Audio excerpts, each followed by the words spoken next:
Hello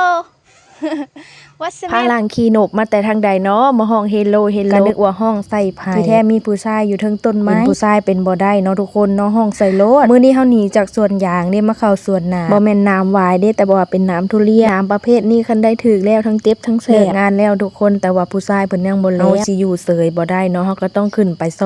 อยถ่ายคลิปหั่นนะบ่แม่นไปซอยโยงเด้มื้อนี้เฮาหนีจากสวนยางเนาะจ้ะทุกคนเนาะมาโยงทุเรียนงานช่วงปิดหน้ายางบ่มีเนาะเฮาก็ต้องรับจ็อบรับแจ๊บในจักหน่อยสิอยู่เสยๆบ่ได้เนาะช่วงปิดหน้ายางบ่มีรายได้ที่คั่วไว้ได้ก็คั่วไว้สักก่อนหน้างานในมื้อนี้ก็คือแม่นเวียกโยงทุเรียนมาฝึกวิชาเก่าทุกคนย่านว่าลืมไปแล้ววิชานี้1ปีจังได้เฮ็ดเทื่อนึงเกือบแม่นลืมแล้วขึ้นต้นไม้ก็เสียววับว่าแนมลงไปทางล่างก็ขาสั่นขาเสียตั้งใจสิขึ้นมาซอยเขาเด้ทุกคนแต่เหมือนว่ามาเกะกะเขาจังใดก็บ่ฮู้ทุเรียนรุ่นนี้นะเป็นรุ่นแรกของปีทางอื่นน่ะโยงกันแล้วหรือยังทุกคนรู้สึกว่ามาโยงทุเรียนมื้อนี้ลูกมันอยากใหญ่แล้วเด้ตามมือบาดใดก็น้ำตาสิไหลแรงบ่จักสิอาบน้ำได้หรือบ่ย่านไปพอสบู่แล้วตื่นหยุบ